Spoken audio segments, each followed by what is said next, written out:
Good evening, everyone. I'd like to call to order the council meeting for April 15, 2019. Please stand for the invocation, followed by the Pledge of Allegiance. And Bobby, if you'd lead us, we appreciate that.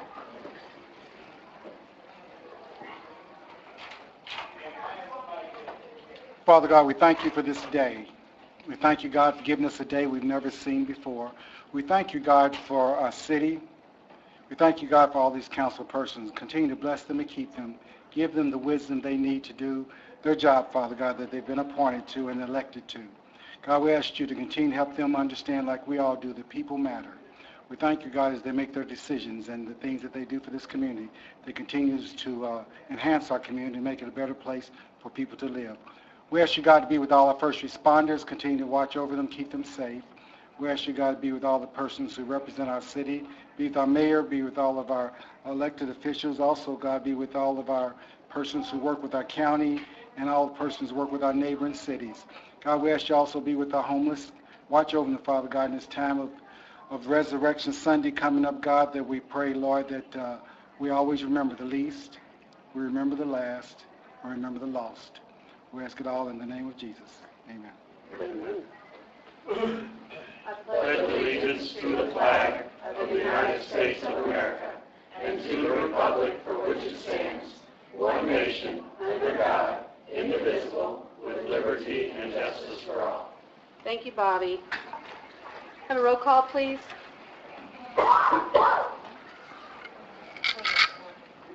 Councilperson White. Present. Councilperson Payne. Present. Councilperson Maples. Here. Councilperson Hawkins. Here. Council Vice President Gill. Here. Councilperson Owen. Here. Councilperson Ellis. Here.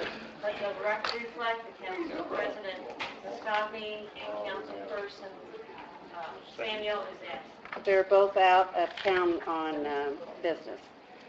Which leads us to, I need approval for the minutes of our regular proceedings of April 1st, 2019. So moved.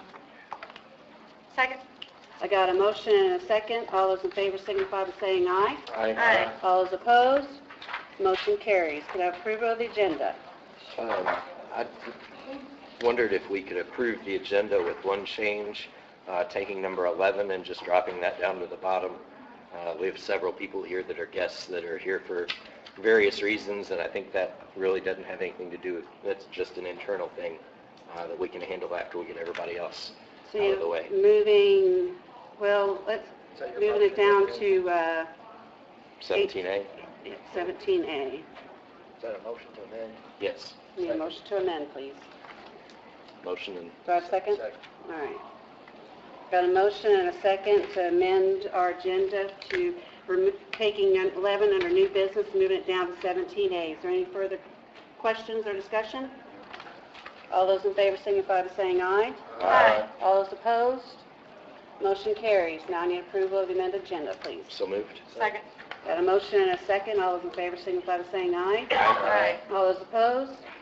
Motion carries. Claims to be approved. We'll start with civil, please. I have one deletion on page 8 in the spay and neuter fund, about the middle of Fund 210. You can see 2 under Noonan. There's only 1, so that $50 will be taken out. Yeah. 8. It's the $50 down there, Noonan. Noonan. Noonan. There was only 1. Oh, it's a cat.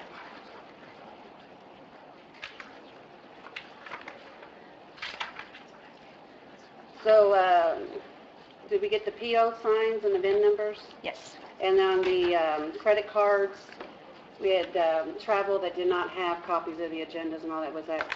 Okay. If not, just make a note for those, because those are prepaid anyhow, but that's one state Board of Accounts requirements. So, everything else in order? Mm-hmm. So the new total will be $1,896,210.95. That million that's in there is where under council we are moving $1 million into the health insurance.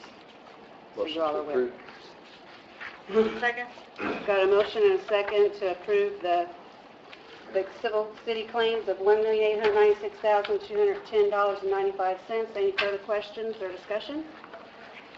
Seeing none, all those in favor signify by saying aye. Aye. All those opposed, motion carries.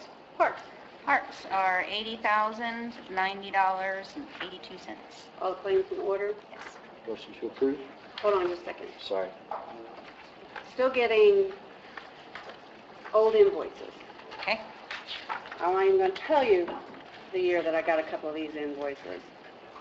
So from here on out, I will pull them. I would mean, suggest we are- talking to the department head also. Okay. What was the, Well, I lost my other, there's it was, I'll have to look. okay. My Post-it's off my, Okay. all right, so now I will take a Well, motion. one seemingly small thing, looking through, we rented a stump grinder for $1,100. I'm shocked that the city doesn't possess one somewhere. So I'm going to make that a note to talk to the mayor. I mean, the cost of one wouldn't be tremendously more than what we just spent to rent it one time. So, it's under parks. It was stump grinders at parks. The city may have one. I mean, I know there are two different Yeah, I would entities, suggest but- talking to the department head also. Yeah, still making a note. Okay, that's it. All right. So do I have a motion? So moved. Do I have a second? Second. We've got a motion and a second to approve the parks claim of $80,090.82. Any further discussion? Seeing none, all those in favor signify by saying aye. Aye. All those opposed, Thank you. motion carries. Thank you, Heather. Oh, you're still up, Heather. No, we never. Oh, report of the clerk. Well, she's still up. Report of the clerk. Sorry, I really didn't know. She didn't have- Thursday morning, the Indiana Port Commission will be here doing their annual meeting. They do it every year here. And if anybody wants to come and attend, feel free. Now, Heather. But you didn't have to sit down. Has there been any changes? No. Since there's no changes, I will entertain a motion for third and final. So moved. Second. Got a motion and a second to pass 2019 OR 13 on third and final. Any further discussion? Sorry. Scotty. All those in favor signify by saying aye. Aye. All those opposed, motion carries. Thanks. Thank you. Now we go into new business. Councilperson White, you have Karen Gutman, Executive Director of the YMCA. Oh, Yes. good, she's here. During the budget session, we put a line item in the budget for the YMCA, but I was in another meeting and could not attend the budget workshop to request $5,000 to be actually put in the budget. So the budget line is unfunded. So I've asked Ms. Gutman to come here today to make a presentation and request funding for the line. Thank you.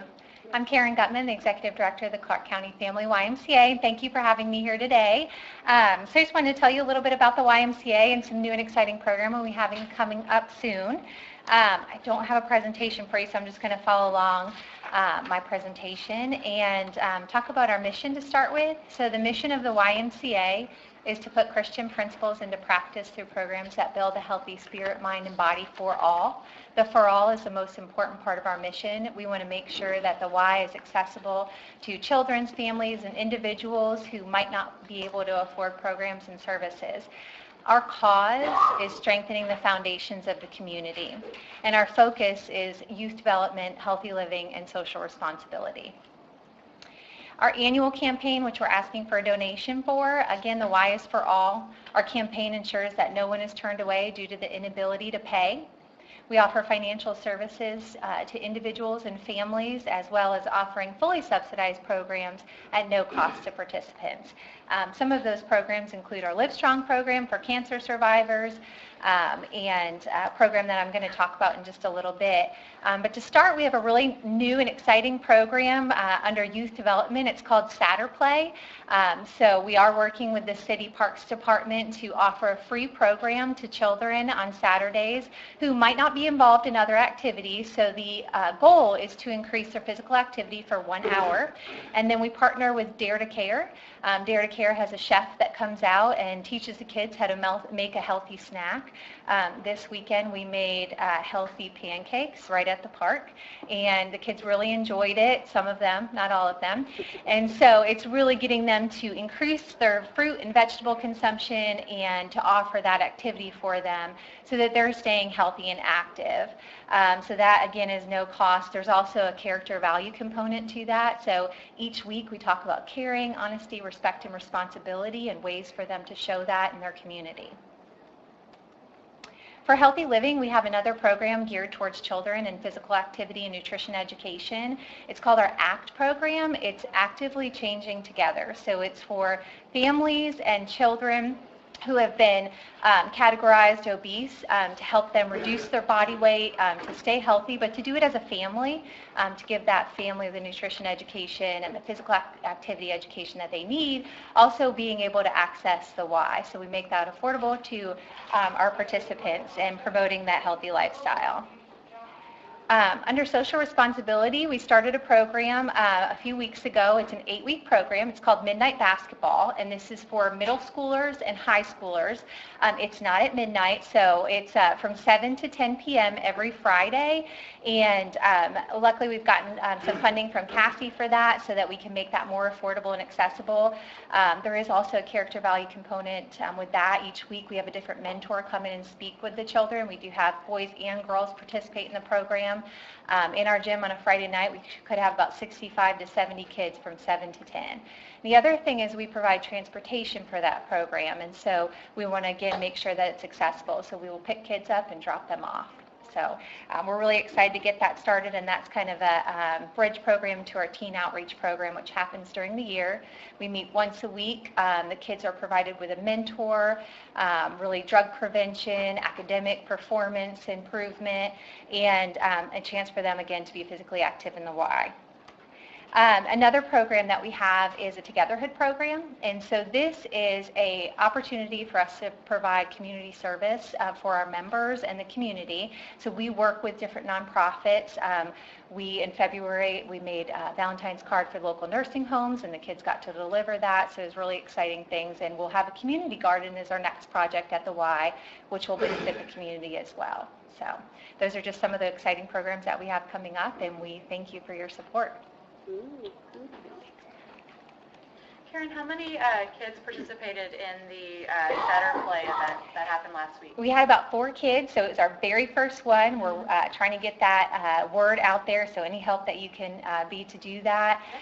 So we had kids come over from the neighborhood, and we had some kids signed up that couldn't make it, but we're really hoping to grow that number to 40. So this is a Saturday Play League, so it goes on for 6 weeks. And then it'll happen in the fall, and so we hope to do this at different parks and expand the program. We just need to get the ball rolling and get the word out there. Have you posted that any on social media or anything? We have, yeah. Just on the local? Mm-hmm. Okay.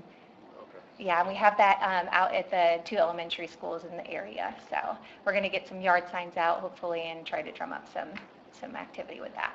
There are a lot of exciting programs going on. Yeah.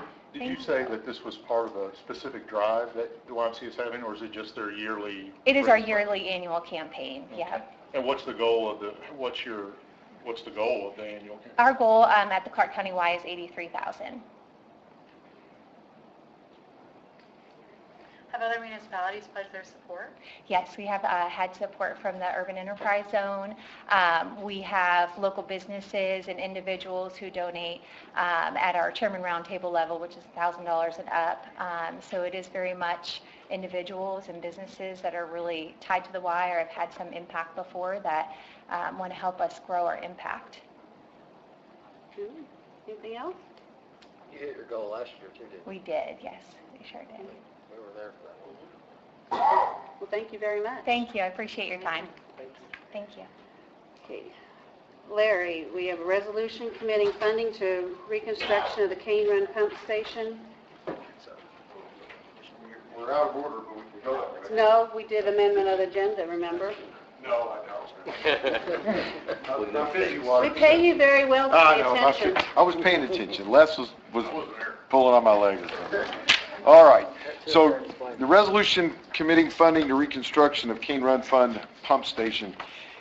Everyone's received this information in the package. You can see that the simple explanation on the front page of the resolution explains that there have been some changes in the costing of that project, and whereby there's been a necessity and a need to provide some more money to go forward in that project. What I have done, which I believe is probably the prudent thing to do, is ask Jorge Lands to come to give him an opportunity to explain what has changed with the funding package.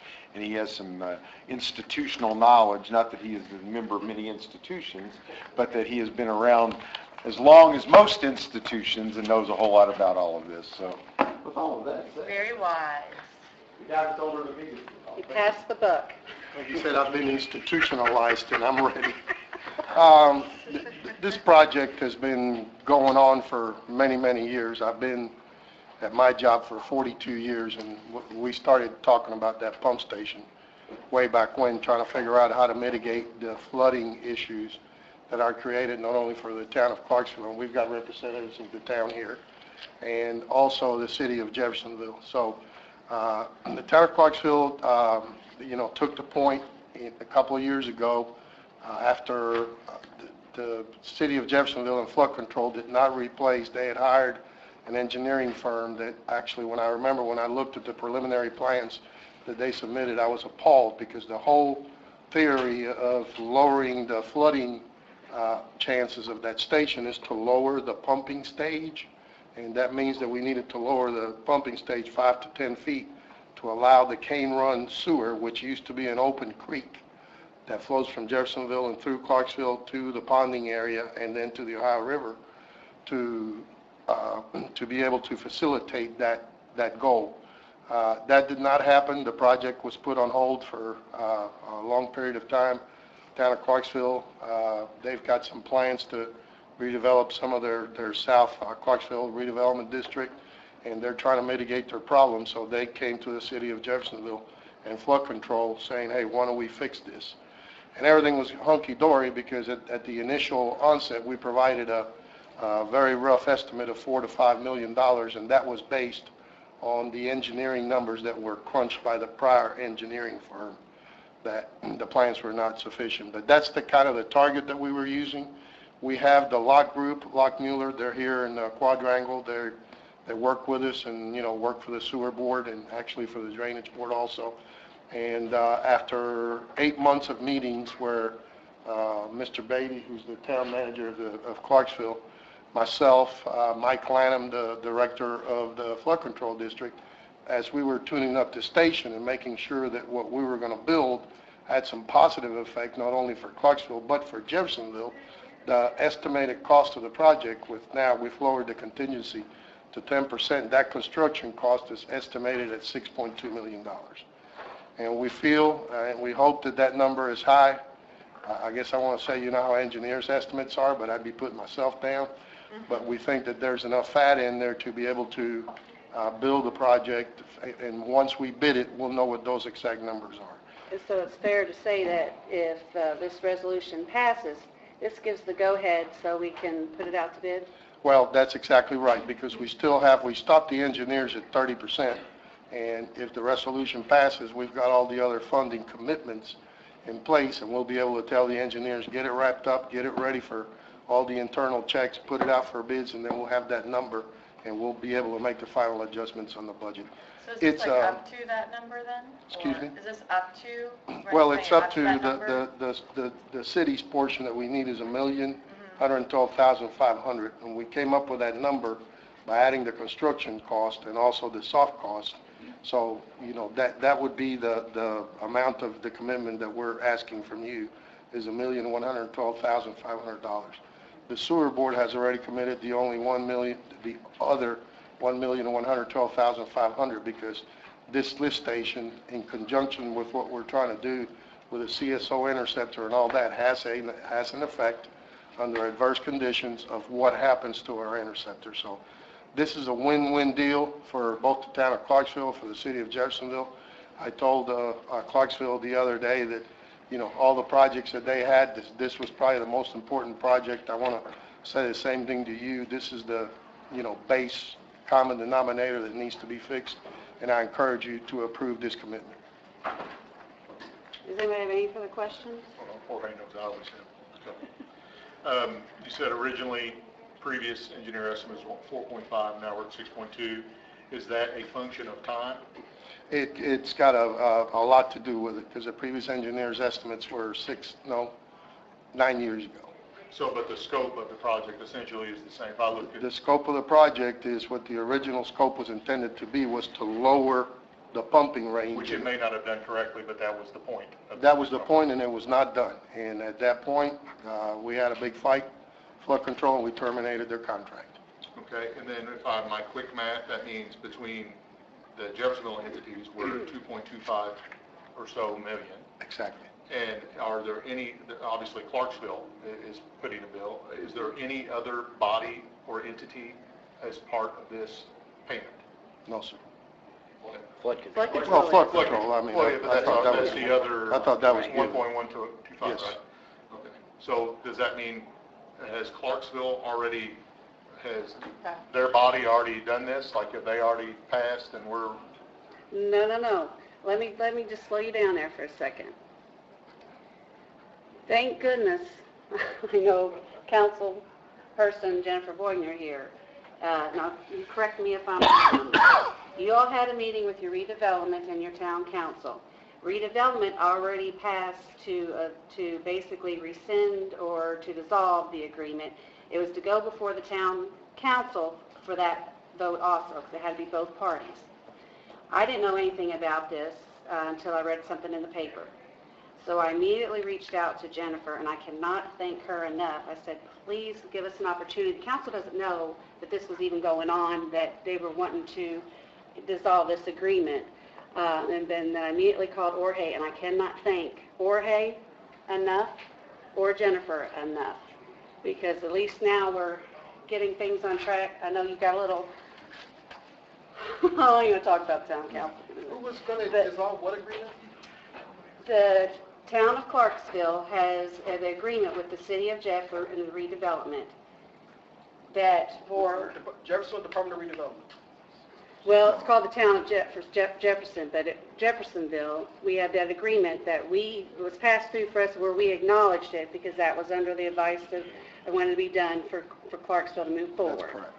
Jennifer is here with the town council, but they were going to basically, what do you call it, dissolve the agreement, cancel that agreement, and they had an alternate plan, I guess you were going to move forward to fix the flooding in the town of Clarksville at that end of the city.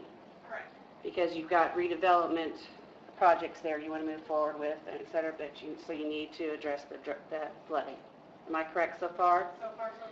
So like I already stated, they already took it to one vote through their redevelopment, and they voted in favor of dissolving the agreement, and it was going before the town council. You all meet the Tuesdays after we meet, so at your last meeting, it came before you to bring up to a vote to dissolve the agreement. Is that correct? Correct. So when I read that in the paper, I was like, whoa, wait a minute here. So that's when I reached out to her and said, give us a chance to, we didn't know anything, council didn't know anything. I was at a public hearing for the CSOs, and of course the manager was there, and he didn't say anything to me.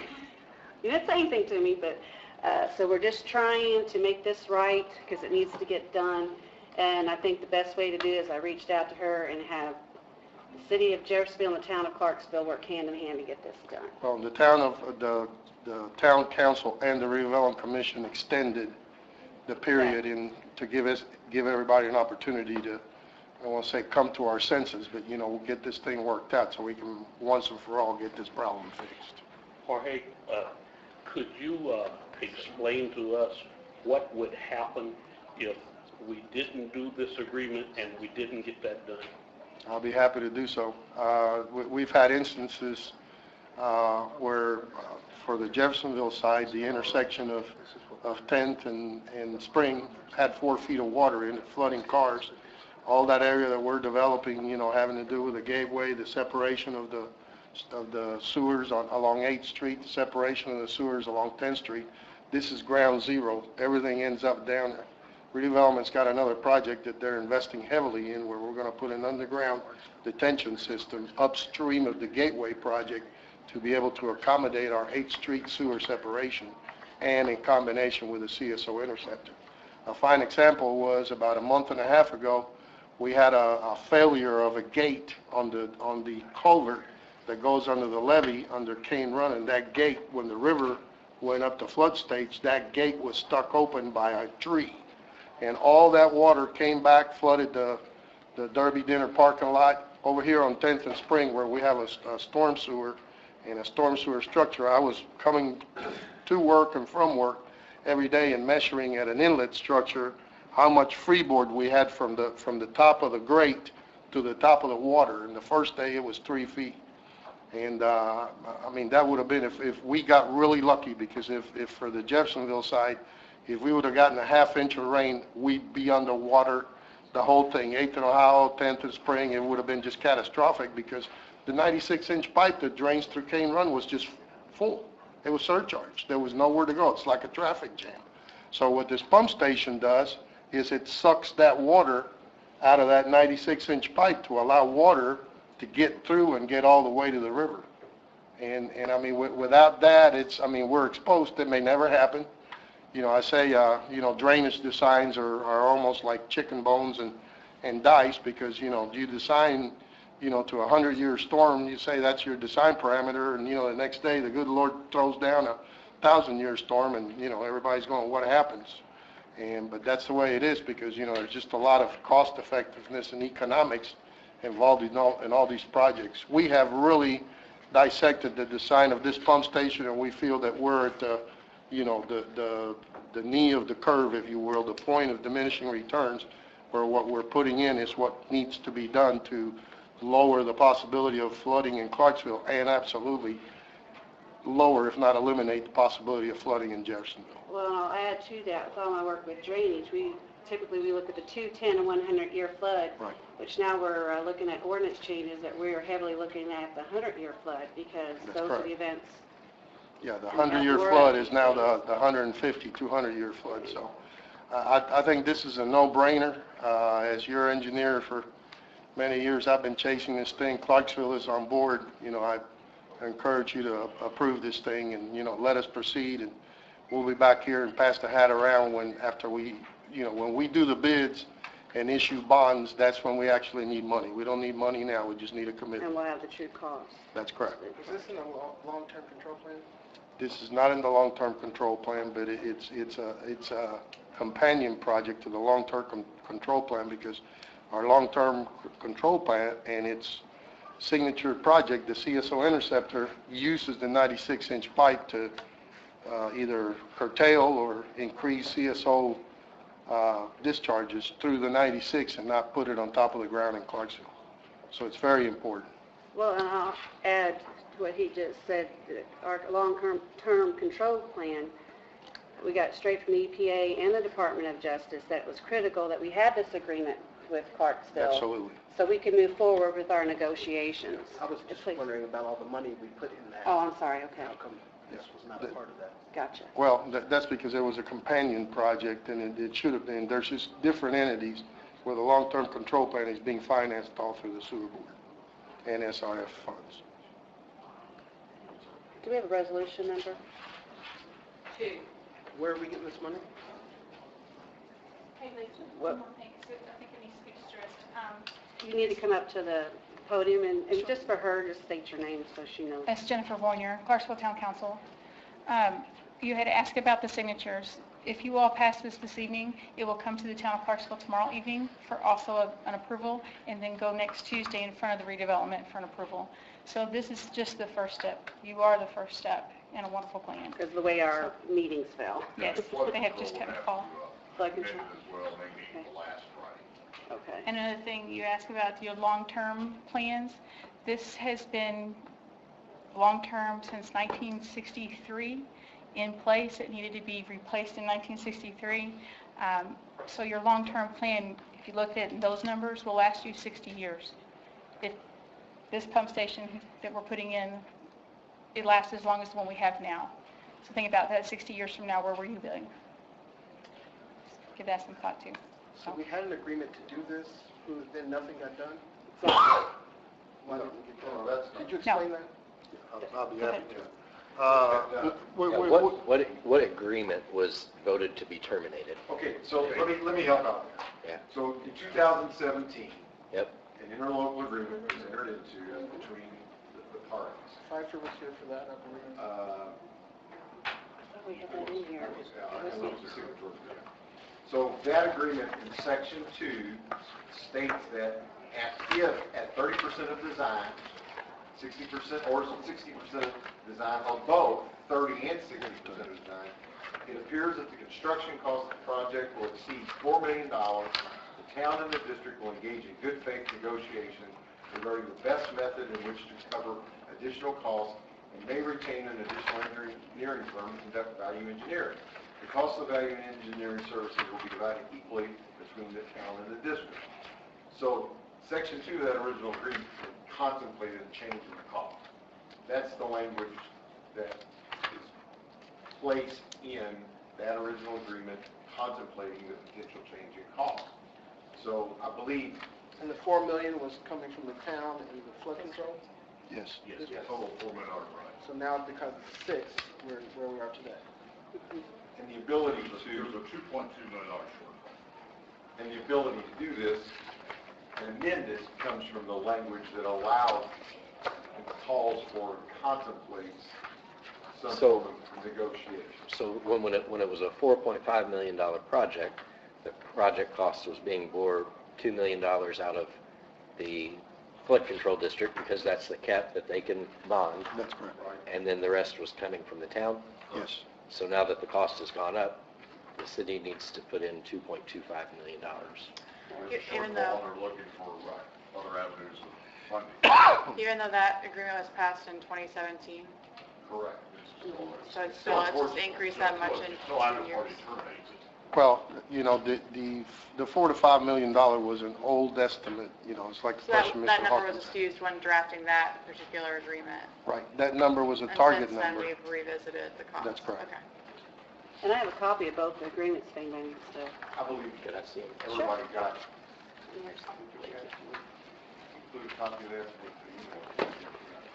And so under section 15, the amendment provision, a party to this agreement may propose an amendment to this agreement upon 60 days notice and mutual consent of all parties. So we're just at the place where 60 days or less, and now we're looking for consent to amend. So the agreement that was passed in 2017 said that should the cost of the project exceed $4 million, the town and the district will engage in good faith negotiations regarding how to cover their cost. Correct. Not the town, the district, and the city, the town and the district. We have. But the district has a cap of what they can fund. So then, so now the city has been approached since 2017. The city's been approached to help fill this gap. Correct. And the sewer board, I think, agreed to $1 million or 1.1. Half of it. Half of the shortfall. $1,112,500, yes. And so they've approved that, I guess. That is correct. And there's still a shortfall of 1.125 Yes. Correct. Yes. that So- suddenly the city of Jeffersonville's on the hook for. Well, being asked to. Yeah. So you're not- And if, you're not on them, yeah. and if not, then there's a nasty article in the paper saying, well, you know, we're going to, okay. And this is all for infrastructure that was put in the 1940s that has not been maintained. Well, Well, Or yeah, and with the way it's that been it was. maintained, it's just, it No, was it's not 1940s. sufficient, right. Yeah, Right. 1940s technical stuff, there was no development, there was very little. Right. Old Jeffersonville existed, old Clarksville existed, Right. but you know, I think that everybody could agree that what's good for the south end of Clarksville is going to be good for Jeffersonville. And the redevelopment of their area and the upgrade of these pumps by lowering them is going to be good for us. I just think this has all come about the wrong way. You know, it took somebody, you know, throwing up their hands and terminating threatening to terminate an agreement to have a conversation. I don't understand why that had to be the case. And then further, this new agreement talks about concessions that the city's going to make in relation to KIPTA funding and the redevelopment of the south end of Clarksville. And That was in the original agreement also. not with the city of Jeffersonville. It was. City of Jeffersonville is party to the Agreement. agreement, there's just no monetary commitment. That's Only correct. commitment to cooperate within the development of the south. Yeah, and these are all reasonable and very doable requests. Okay. I mean, it's a win-win. The administration does not have a problem with that aspect. Okay. So was the plan after dissolving the agreement to drop the project? I'm not so sure that there was an ability to terminate or dissolve the agreement, that you don't have all the funding, it just goes away. And I'm not so, I think terminate is probably, I said there was a vote. terminate is a devil word, so to speak. They When voted. you terminate something, well, I'm not, they're pretty fine now. So what, they were going to terminate the agreement and do what? I don't know. I thought you said that There's they a were plan. going It to wouldn't happen? work on flooding issues. I think they had a On their plan in own. place to address their flooding issues, which this addresses the flooding issues in Clarksville and Jeffersonville. This is a regional And project. their Right, lowering plans- that- I'm just trying to understand what you said. And their plans did not include anything with respect to Cane Run Pump Station. That is correct. That's correct, right? That's correct. The Plan B didn't have anything to do with lowering the pumps? No. If I could, so the agreement called for flood control to issue $2 million bonds by the end of 2018. Can you come to the podium, please? Yes, sir. Thank you. When that didn't occur, the town in turn, and so when we got to 30% and we exceeded the joint $4 million commitment that had been made, it just brought everything to a halt. And so Clarksville obviously has suffered, again, significant flooding events in Derby Dinner and the Radisson parking lot. If at flooding stage, the Cane Run Basin continued to discharge into the Ohio River like it does when it's not at flood stage, this would be a non-issue. We could tolerate the CSOs flowing freely through town. It's the ponding of the CSO discharges that are a nuisance to Clarksville.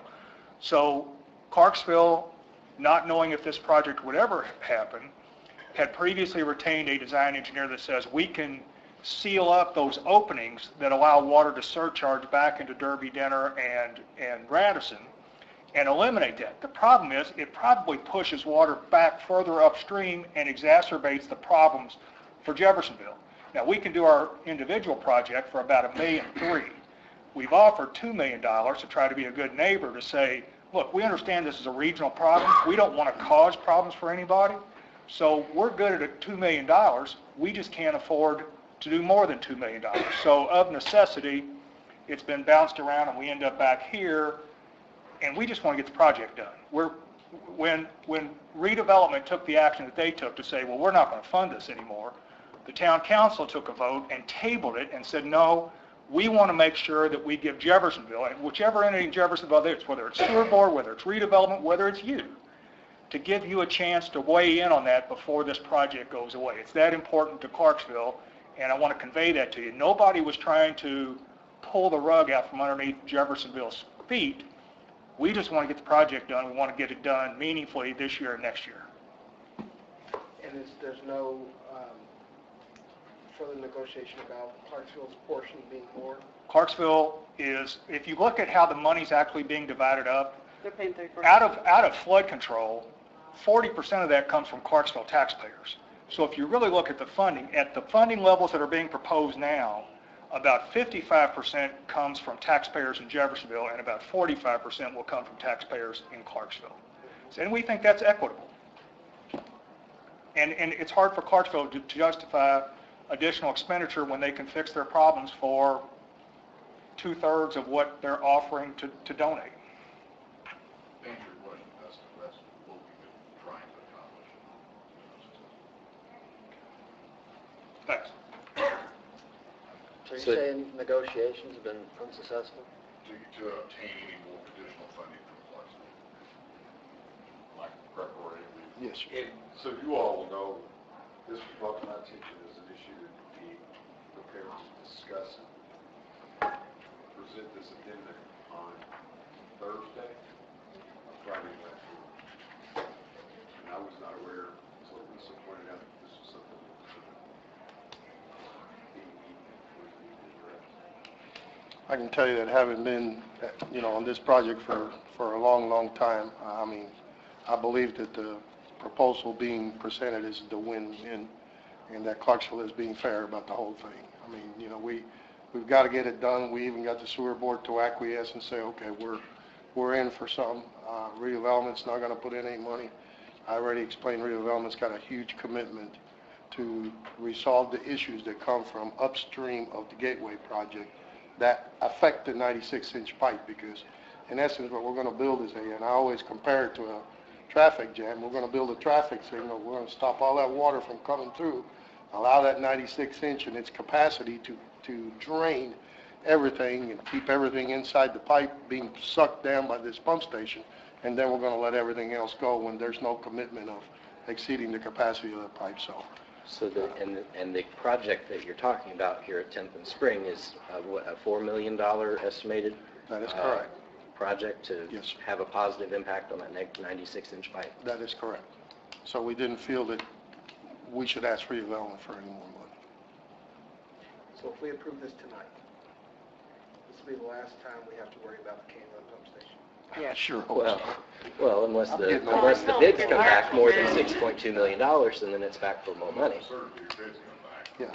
It's like every project. But we're doing it now. You're going to bid now. We're going to bid it in 6 months. You're going to bid it in 6 more months? The design firm's been on stop for 6 months, Mr. White. I mean, they got to finish the... I just want to make sure I understand you. Absolutely. So they won't be done for another 6 months with the design? 4 to 6 months, that is correct. Okay. And then we'll bid it in the fall, and then hopefully everything will be contained in the projected cost up to this time, and there's plenty of contingency involved there. And then if, hopefully it'll be back to $5 million, then we're going to have to sit down and say, okay, we only need 5 instead of 6, so we'll, Tell us you're going to give us some money back. Well, I think they're going to want a little bit back too. I tell you, take the savings, divide it by 3, and that would be the fair thing. Just about being fair here and get the project done.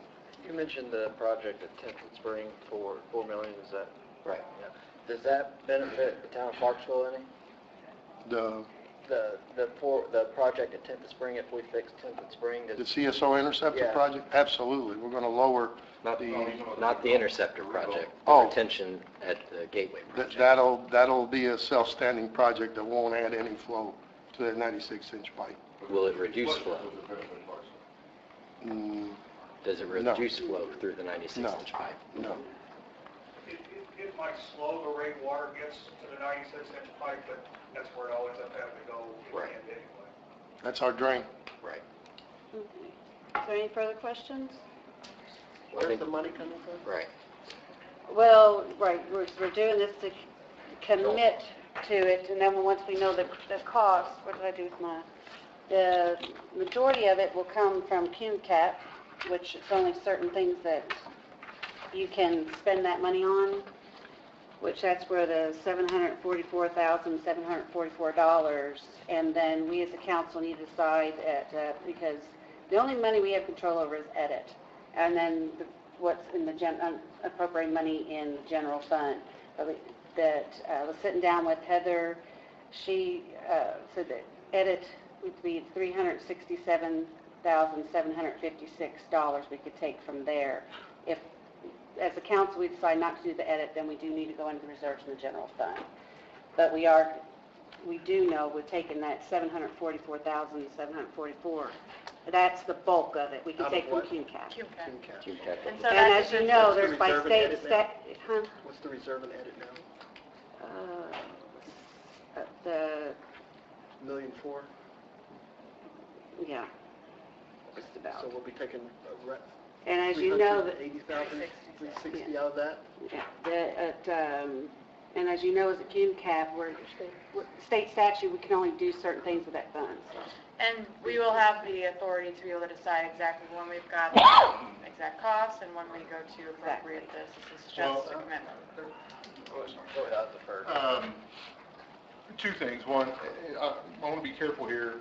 We just sat through a workshop in which we're at worst 800 and something thousand short because of circuit breakers, of which we've already talked about using edit dollars to perhaps cover that shortfall. That shortfall hopefully will not end up at the end of the year being $883,000, but still, so I want to bring that to everyone's attention.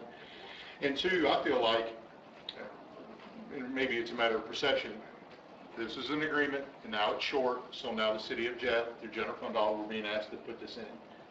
That's fine. I mean, I'm not opposed to that part of it, but if this comes up short, I think that we're the body, since we're filling in the blank, I think we're the body that should be getting, if it ends up being 300,000 less, I think we're the body that should be getting the $300,000 back. And I don't want to commit to any more than what this is. I mean, if we're being asked, I mean, I look at us as being like the stopgap. I don't, if it comes up short, I think we should get the money back. Maybe on loan, I don't know. But, so if the estimate comes back 5.5 million because the stars align and somebody, you have incriminating pictures of someone who's doing the work for you, I don't know what they have. I think the city of Jeff should be getting that amount back. Well, and I think, Scott, your point is that both the other entities were in agreement, apart from the city of Jeff, where they were committed to up to $2 million each. So, I mean, I can see that argument. And I'm not saying that Jeff shouldn't pay a part of it. I mean, I'm for this agreement in essence. I'm not saying that we shouldn't be a part of this because it is short and it needs to be done. All parties agree. But if our money is the last ones in, well, then our money should be the first one out. Is there language in here that determines what happens if there's a savings? Not that I saw. Then so that's something that we could negotiate if that situation happens. So at a what future you're saying, time. what you're saying is rather than a pro rata sharing of any leftover funds, you believe that there should be no pro rata sharing until Jeff receives $2.2 million, right? Yeah, Yes, and in reality, it's just nothing, this is just ground to stand on, I guess, because it's not going to come back short. I already am old enough to understand. You've been around a while. But if it were to, I think that I'm being a fair steward of the city of Jeffersonville's money to demand that money be returned to us firstly. Well, you got to remember too, we're not putting any money up today. We're just We're committing agreeing the to it. dollars so to go out to bid. Well, that's why I wanted to ask. Well, I wanted to make sure the language for that wasn't in here, because We're not giving you money today. we can agree on the details of that apart from this agreement. Absolutely. If that is the case. So I just wanted to make sure that wasn't in here to hold up this agreement, because I think this is something that Is this a one reading? Are we, Yes. we do this at once? Here's what we can be happy about. At least I'm going to be happy about this. you guys We're going to are be the fine. council that solves this cane run problem. That's exactly Tired right. of talking about it, Exactly tired of right. hearing about it. Yes. What's the resolution number? How about that? 2. Really? 2? We're in April? We're at the end of April. This is One part, I mean, I know it seems like we're talking to death, we're talking about $2.2 million. I mean, it's a lot of money. So project $6 million, both other parties put in 2, and ours is 2.25. What am I missing? It's 6.2 million. 6.2? Okay. It's in the agreement, it's 6 And million, also, but it's really. Okay. And sewer board. $2 million also is covering the engineer. Okay, the initial, the 30. Locked in with 500,000. Okay. And we should get back to the engineers. No kidding. So, I don't know how much you know about it, but the water doesn't flow directly south. All of our improvements have pushed all of our water into Clarksville. Right. So we're kind of responsible. I'm not against it, I just, when you're talking about this much money, there needs to be discussion about it and make sure everything, and when you enter into an agreement, it better be best for, I mean, I wouldn't be doing my job as a councilman if I'm not making this agreement as best as possible for the city of Jeff. With that being said, as Jorge said, and Mr. Hawkins said, I've been around long enough to know this isn't going to come in light. So what happens when it comes in heavy? Because it doesn't. We're back here. It says we have to negotiate. Well, We're back everywhere, not just here. I don't like that. as the contributing factor, we are now on the bigger hook than any other entity if you add our sewer on our city council, and it leaves it wide open for discussion for us to be furthermore on the hook. And like I said, I'm not against this project, but there's no language in here that says how we proceed forward when this comes in at 8 million. I'm not saying it will. No, You can't say it won't. Completely understood. So we went from 4, we've added 2. 30% more, which is 2 million. We're not talking about 30 cents, we're talking about 2 million. So what if it comes back another 2 million? Are we on the hook for 4 million, and then everybody else is on the hook for 2 and 2, and then the city's on the hook for 4? Yeah. The The language is, God says negotiate. yeah, it Well, says if the it's more negotiation than- just put us, the biggest stakeholder on the side. No, all we're asking is for a commitment of $1,112,500. If the numbers change, that's another negotiation with the town and with flood control. I mean, Cross that bridge. all we need today is, look, that's the I understand. amount of money we This need. discussion has to occur before I I'm going to understand. vote for But we're 112,000 on our city's end, and Right.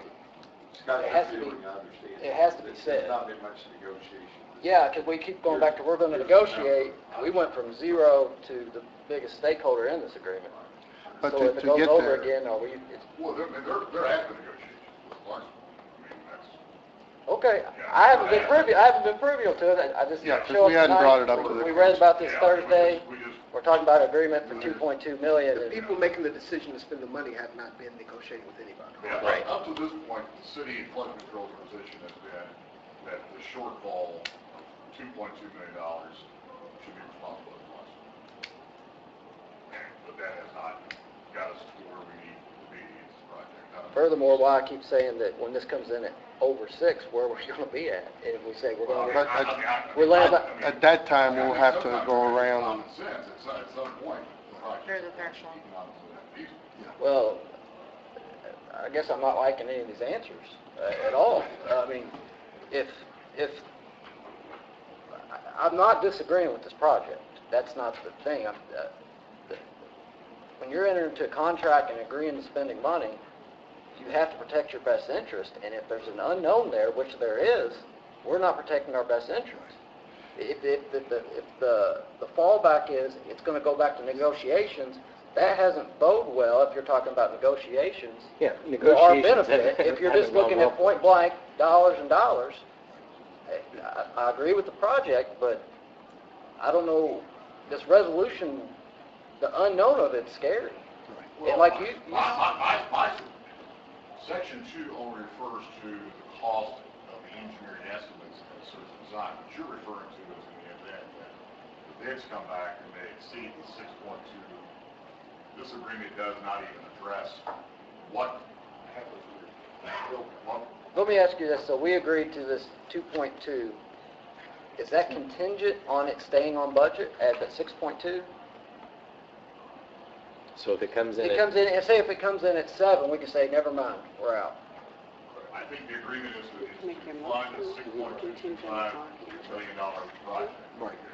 Bids come in higher than $6.22 million. But we're not on the hook for 2.2.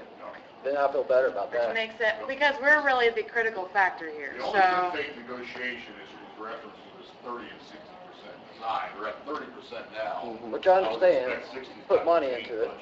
No, the designers assures that their number is solid. So But there is again- an option if it comes in high that we're not going to be on the hook They for come in and further we're negotiation. I think we can step away, walk away at any time if it's more than that. Okay. Well, then I And feel- just say that we're not gonna make it happen, and we're the really. I just want to make sure it deciding wasn't a mechanism that we were going to be on the hook for 2.2 and it comes in and then, oh no, where's this other 2 million going to come from? What's They're all going shaking their head. I think at I that understand time, all this, but if you're not talking about it, you don't know. I agree. I understand what you're It's you're talking about. $2 million. It's not 10,000, not 20,000. it's $1,112,500. And That's just to the be clear, commitment. Yeah. to the sewer board, they have independently of their own fund, they agreed Correct, from their own yes. funding source, so we're just the 1.125. Yes, correct. And they're also part of it, this number 6.225, they're part of the negotiations as well, to figure out. Yes. We And I haven't was- even, I personally haven't talked to the sewer board, I don't know what their And I was at that. But if they meeting and approved did. it, Yes. and so I, Yes. They've approved it. I think it's, yeah, of their own accord with their own Yes. revenues, so. Any further questions? Did you get your? I'm good. Okay. So then I will, no further questions, I will entertain a motion. So moved. Second. We got a motion and a second to pass 2019 OR2. Is there any further discussion? Is this OR2? R2. RR2, sorry. D2. Which one is D? R2. R2. It says OR, so I just, Well, yeah. I didn't type it. I'm just saying what it says. The motion is on R2. All right, so all those in favor signify by saying aye. Aye. All those opposed? Motion carries. Thank you very much. We'll keep reporting to the council. Thank you. My pleasure. Do your best. What else Okay. do you do on a Monday night? Thank you again. Do your best to make sure it comes in at 6.2. You've got nothing else going on? I don't know what it's going to be at 6.2. By the way, Jorge, you said 40-something years in your position, so you started when you were 10, right? Is that what I'm hearing? Yeah. Yeah, it's crazy, the child labor laws back then. I mean, they let anybody. So I told Mr. Raysack that I retired the day after he retired. All right. Okay, now we're moving on. We got Dustin, you've got an ordinance repealing and replacing 2012 OR 47 for purpose of establishing fair housing. You want to address the one that you flipped? Nope. We moved that to the bottom. 17A. Said 17A. Larry's so excited about that. Just interrupt the person that's up here. All If we wouldn't have said it, said it. right. An ordinance repealing and replacing 2012 OR 47 for the purpose of establishing fair housing policies in compliance with state and federal law. So is it Dustin Yes. presenting or, okay. Mr. Creedy. You want to do it? We updated our, this ordinance back in 2012. The federal government has made some changes, and we need to update our ordinance to comply with the, both state laws and the federal laws in regarding housing. This is necessary because we're in a process, we, the city, to make an application for a grant, and they look at things like this, and it's important that we have it updated. Again, this is just complying with both state and federal law. So there's nothing in addition to or in excess of what's required? No, it's the minimum requirements of state and federal law. And we found this out, we applied for a grant, in the searching through those grant requirements, Yes. we found that we were up. Yes. I'll make a motion to approve. Oh, sorry. Is this the one we need all three readings? With this ordinance number? Yes. 14. Do we need to suspend the rules? Yeah, it's my understanding there is a deadline Friday for this grant application, and I think the request is to suspend the rules in anticipation of passing this on all three readings if possible. Motion to suspend the rules. Second. Beat you. Okay, I got a motion and a second. I'll take it second by to Hopkins. Huh? What? Teacher's pet over there. I heard his first, so. So all those in favor signify by saying aye. Aye. All those opposed? Aye. It has to be unanimous. So, And It- I will tell you,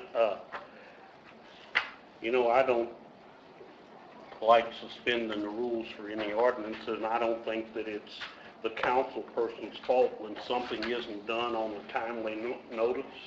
And being the person that I do, I get something like this on a Thursday that says you've got to read through this and go and be ready to suspend the rules. I'm not willing to suspend the rules, and that's why I voted the way I did. Well, that's how much for that grant? Save the city? $600,000. $300,000? $600,000. No question. Yeah, the intent of the grant is to obtain $600,000 of funding, and it's for a portion, correct me if I'm right, Dustin, it's for a portion of the Spring Street Yes. project. Through Claysburg? Yes. Yeah. And it was just brought, not Rose Hill, River Hills, which has been retained by UEZ to be the grant administrator to apply for the grant. There's like several phases in phase one, and they just informed the city, my office, last week that this ordinance needed to be updated. I advised Mr. McGreevy, who is here, that I could not make that decision, that for it to be passed in all three readings, ultimately that's a city council call, and the clerk was on the email as well, so that's what I advised, so. So we'll miss out on a $600,000 grant for an underserved portion of the city because of a clerical error, not keeping us in compliance with federal regulation that changes. Can you all the time. reapply? You Is could there apply, cycles? you apply the next cycle, which is, yeah. Better yet, can we hold a special meeting if we advertise today? Because I'll come back in here to get the, I don't want to even take a chance on losing it based on somebody not agreeing to suspend the rules. Vote against it, then. So this is, the fair housing has to be updated by the application, which is June 28th. The state has required that they do it, that you have it updated by the proposal, which is May 3rd.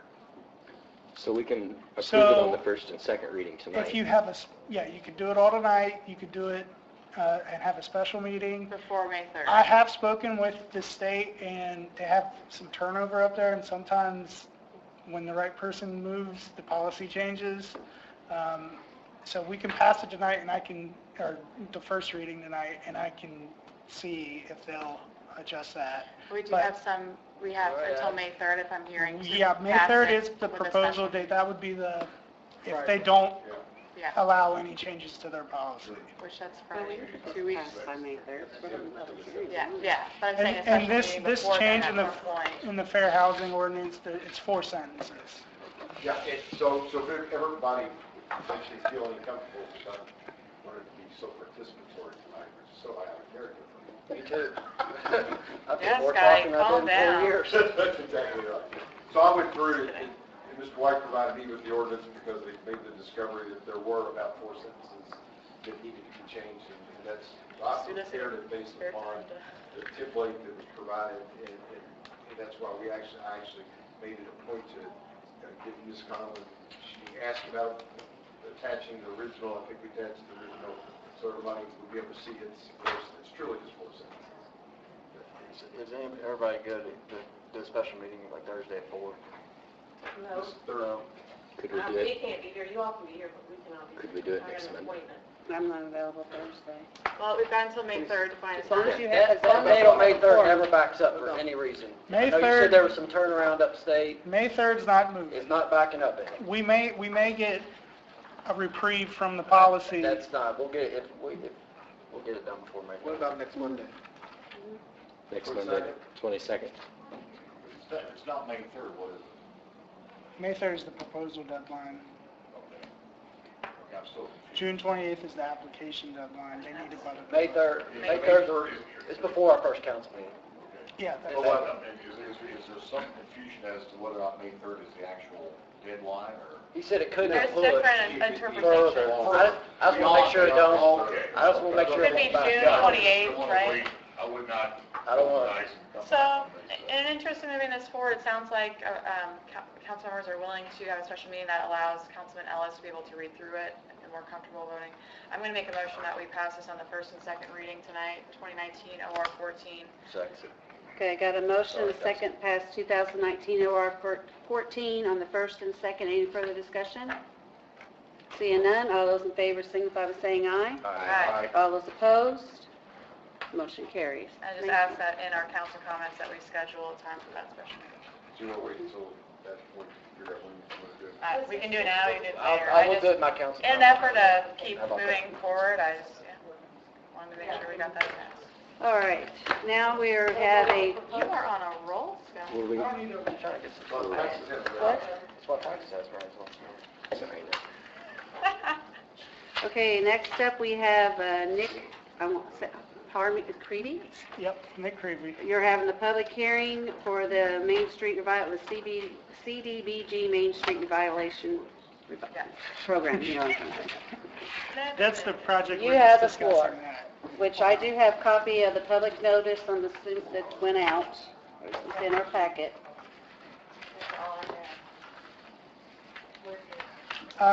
So... Are you asking people to sign that? Yes, I am. So this is for the project we were just discussing.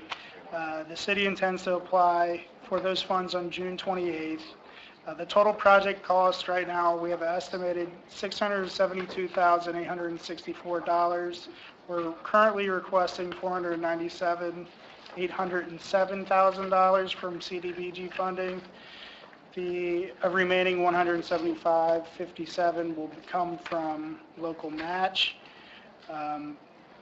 Much of that's been expended in the engineering report. We can count that as local match for that. The amount benefiting low to moderate income people of the CDBG funds is $213,409. And this is for streetscape improvements in the hospital segment of Spring Street, 10th to 14th Street approximately. The scope will include connecting existing sidewalk facilities, decorative lighting, stamped concrete curb, bicycle lanes, upgrade curb ramps and pedestrian crossings, restriping crosswalks, replacing the right turn lane at Hospital Boulevard with a tree lawn and additional pedestrian facilities, adding tree plantings, connecting detached sidewalks at portions, bus shelters at Spark Avenue and south of 14th Street, curb bump out at 14th Street, additional wayfinding, and public art. Open to questions from both you all and the public. So, Mr. Kirby, other than you just being this kind of miraculous person that comes in as like $600,000 grant, I don't know much about who you represent. Can you tell me about just your organization? So I'm with River Hills. We're the Economic Development District, recognized by the EDA. Okay. And we have a regional planning commission enabled by the state. Okay. You're certified? I'm certified with the state for CDBG funding. Our offices are 300 Spring down there. So we have done one of these grants for you all before at Chestnut, right off the Big Four ramp. Between Spring and Market? Yeah, between Spring and Market. Awesome, thank you. Oh, we updated that housing last time. That is, the timeline checks out, yeah. So, council doesn't have any further question, I want to open it up to public. Well, I do. Okay. So this is part one of 3 parts of the project we discussed last year. Well, this is part 2 of Part 4. 2. We've Part 2 already of paid 4. for Claysburg. Part 2 of 4. What was the, refresh my memory, someone, what was our estimate of part 2 back then? I believe it's, What is it? 69. So this grant is basically doing part 2. Yes, Right. that's my understanding. And then have we already have bid estimates for 3 and 4? No, No. because you can only do the bid estimates once you have funding in place. Right, well, this is Well, based off the engineer's estimate. Right, this Bids, is, you mean actual bids? No. The engineer's estimate. No, engineer's Oh, I'm estimate. sorry. Yes. Engineer's estimate. Yes, we do have estimates for each segment. Okay. And are 3 and 4 more or less equitable with 2? Is this one more or less than? I believe 3 is, I think, and the part from the river to Court Avenue is the most expensive. I believe that's 1.2, 1.3 million. right. When these projects are drawn up and bid estimates come out, is there any possibility that the council members could see some of those bid estimates so we would know how to proceed? Are you talking about bids or engineer's estimates? Engineers' estimates or whatever. I would like to see some of those. Those were all made available. Before I make a decision on anything. And I think that's part of what my job is. We got those 2 years ago. Huh? We received those 2 years ago. Well, you hadn't shared them. Okay, I'm going to go ahead and officially open it up unless somebody has any more of the technical questions focused in on for him. Okay. Just to clarify, I'm trying to get, the match that we're talking about Yeah. here, most of that match comes from the money that's already been spent on the design phase of the total project. That is the plan, yeah. Yes. That's what we are requesting. Fingers crossed. Yes. Now can I open up public hearing? Actually, I have I'm just kidding. Okay, now I'm going to officially open up the public hearing for the grant, which he just explained and talked to. So if there's anybody here that wishes to speak for or against, please come to the podium, speak your name and address for the record, and you may proceed. Richard Eklund. Richard Eklund, 1608 Flintlock Drive, and I'm not prepared to speak for or against, but this kind gentleman has this clip thing, and he's wanted to circulate it and us sign, and we were just reluctant to sign without knowing what we're signing. Federal government requires everybody that they know who's here. It's just an attendance. This is the record's here. You're just recording your attendance. Into the public hearing. There wasn't a bogus meeting. Yeah. All right. So I'm taking, you had nothing to say for or against the project then? Okay. Anybody else? This is just putting this information in the public record. Yes, correct? it's a public hearing, yeah. All right, seeing none, I'm officially closing public hearing, and my job is done. Go ahead. Thank you. So can I vote to officially enter this into the public record then? Is that what I'm? Yes. What else do we need to do? We need to, that's all we need to do. All right, Just had to have the public. go ahead, Callie. So I move to enter this Accept another record, yeah. public notice from the CDBG Main Street Revitalization Program into public record. Second. Got a motion and a second to accept it into public record. All those in favor signify by saying aye. Aye. All those opposed, motion carries. All right, Michael, you've been waiting so patiently. You've got a, what's for Educational. vehicle maintenance. You need to describe the vehicle, what Yes. it's used for, and all that stuff. Right. Good evening, council. Thank you for allotting me the time. For those of you who don't know me, my name's Michael O'Brien. I'm the Vehicle Maintenance Director. I've been serving in this position since last November. I think I know most of you all. But I'm here this evening to respectfully request some appropriations for the new service truck, as Ms. Gill had stated. We currently have a 1994 Chevy 3500 service vehicle that we use exclusively for, not exclusively, but we use primarily for fire department support vehicle. This vehicle is a take-home vehicle by one of our maintenance gentlemen, Eric Miller, and he is on call 24/7 to support the fire department mainly. This is his main job. And out of the 5 months I've been in the position, I would say 60% of his time is spent directly with the fire department and with the equipment that the fire department has. 40% of his time, the other time, is spent on other vehicles, other equipment that the city owns through other departments all across the city. Just so you're aware. So me saying that, the truck that we're asking to purchase would be used primarily, as I stated, for the fire department, but also be used for other departments, and should the need arise, whatever mechanical breakdown there might be. Okay. As I stated, it's a 1994 Chevy 3500. I've got some pictures in reference to it. If anyone would like to see it, I'd be glad to show them to you. Initially, I sent an email to Vice President Gill, as well as to President Zastani, and Lisa replied back to me, asked if I had any money in my budget in reference to helping with the cost of this. And I went back and I got 3 estimates initially that I had sent on this initial email, with the amount being right at $80,000. Now this is for not just the cab, but it's also to outfit it with the needed tools and what have you, for the bed, a crane, what have you, in order for him to do his job correctly and efficiently. But after I spoke with Ms. Gill in reference to trying to bring that down, and then also look at appropriations from my own personal budget, not my personal, but through vehicle maintenance, I've come down to a vehicle that we can appropriate for $47,500 is where we're at. And then it's basically the base model of the truck that we originally are asking for, and then we would outfit it with the money that I have in my department for the necessary additions, the crane,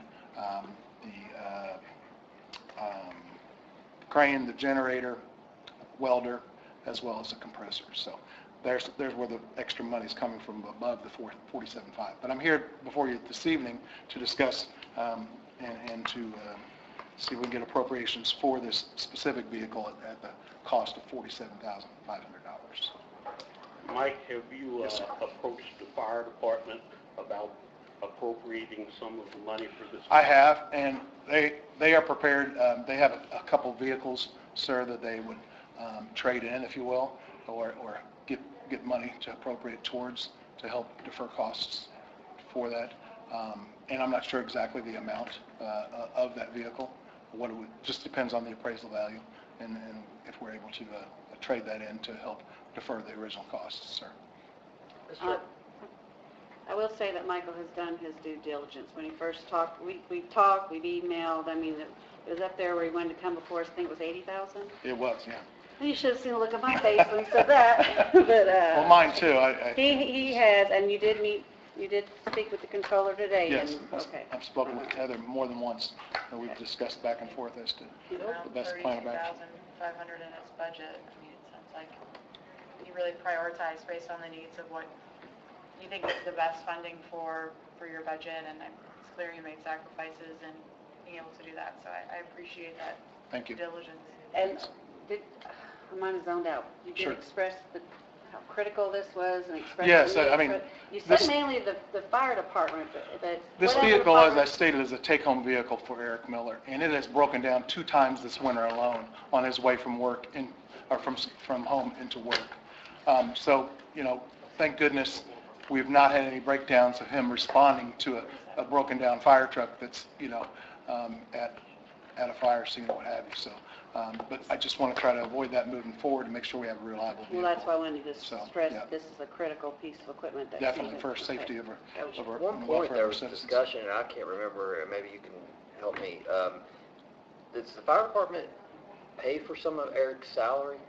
We discussed that at one point. No, it's completely under my budget. Is it His salary is okay, I just completely know under that my was budget. discussed. Yes, sir. And then, obviously, I would like to know what kind of car it is and... Sure. and In reference to here's Yeah. here's the printout of the vehicle that. So, Just for everyone else's purpose, it's a 2018 Dodge 6.7 liter diesel Cummins engine, and it's 3,500. It's a 4-wheel drive, dually, and it also has an 11-foot knapheide bed with all the boxes on the side so that we can have the proper tools and equipment in there to serve. And then, as I stated, once we purchase the vehicle, then I will, or we as vehicle maintenance, will outfit it to the all the extra tools that it needs. As I stated, a crane, 3,000-pound rated crane, and we'll put a new compressor on it, we'll put a new welder on it, a new generator, so that it's ready to go as soon as he... And obviously, this is a horrible take-home vehicle, but it's because he's on call all the time for... 24/7. Yes, sir. 24/7. and you had mentioned, if I heard you correctly, that the fire department did mention selling one of their Yes. vehicles. Is that included when you were looking at being able to decrease the cost, or is that included in that, or is that would be an No, I additional? decreased the cost down to the $47,500 that I'm requesting, and that doesn't include any of the outfitting whatsoever. Right. Okay, That's so- coming from your budget to... Correct. Yeah, I understand. So I'm curious, so with the fire department potentially, we don't know what the value or the assessed value of that Right. vehicle is. What do we anticipate? Are they going to sell it? Is that definitely going towards this vehicle, or? Well, I would do one of 2 things. Either use the money from the vehicle that they trade in to upfit the truck, because as I said, it's bare bones. We still have to add another $20,000 Yeah. to that truck Yeah. in order to get it ready and service it ready. Or we can use it to defer the cost of the $47,500 for the original cost that Mr. Maples has for him. Either one. So Did we get bids from anybody else? I originally received 3 bids from 3 different companies. Carriage Ford, now this is just the chassis itself. Carriage Ford was at $44,000 just for the chassis. And then also Bachman downtown, which used to be Bales, was at $39,000. That was a 2018, not a 2019 truck. And then also from John Jones, which is a 2019, and their price was right at $39,000. And as I pointed out, that's just the bare bones chassis. Without the That net. doesn't include the bed, doesn't include all the extra equipment. to get from Napide, if I would just strictly get a bed with a crane on it, you're looking at another $24,000, which I have the estimate right here, strictly just for the bed and a crane.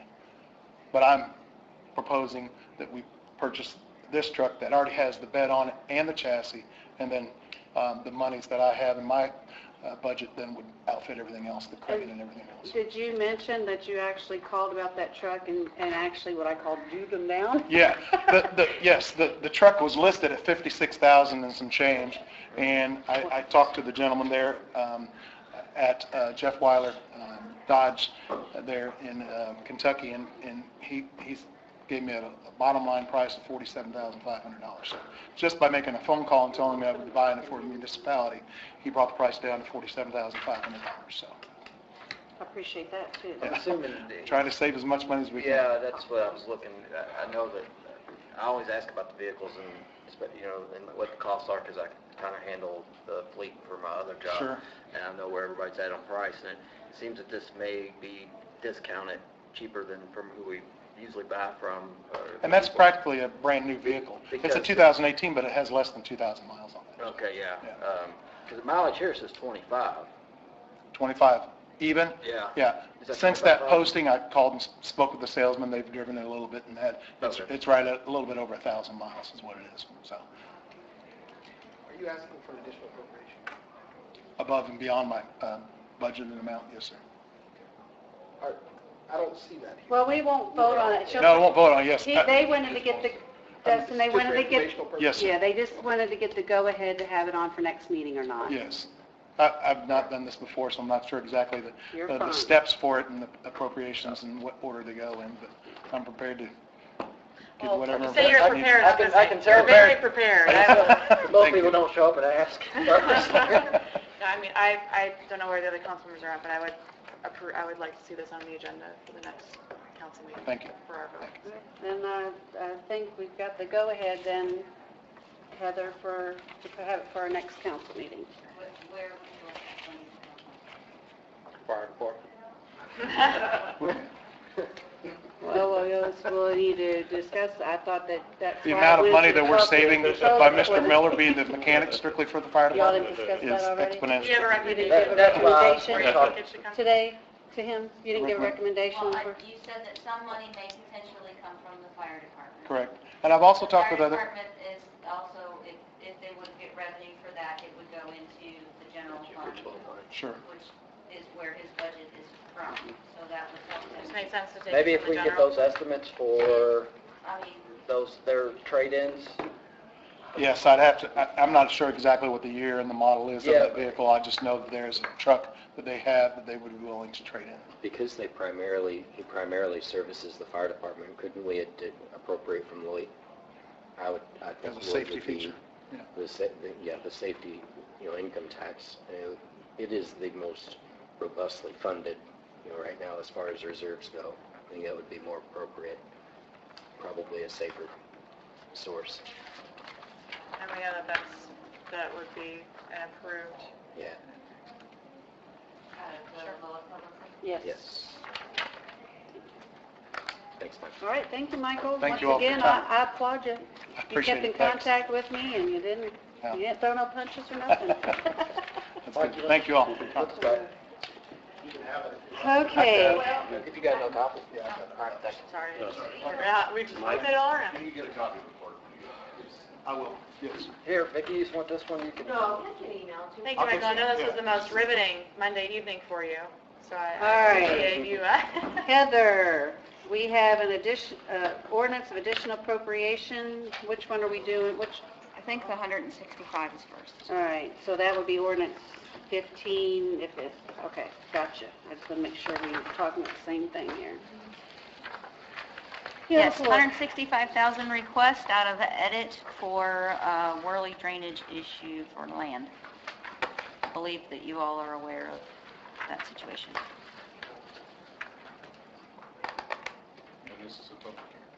No, this No. is just the first and second This is reading. additional land? Additional The appropriation. public hearing is on 5, 9, and 19. Is this the land where the existing lake is? No. This is the corner lot, right? Well, we've already bought that. Sorry, it's us, Oh, Next. public hearing be 5-6. Sliver that's for sale right I'll say, if we're buying that whole corner for That's before you get to the $165,000, lake. we did a job on it. But this is not the property where the duplexes are going, correct? No. Okay. And this will help Mr. Maples Park.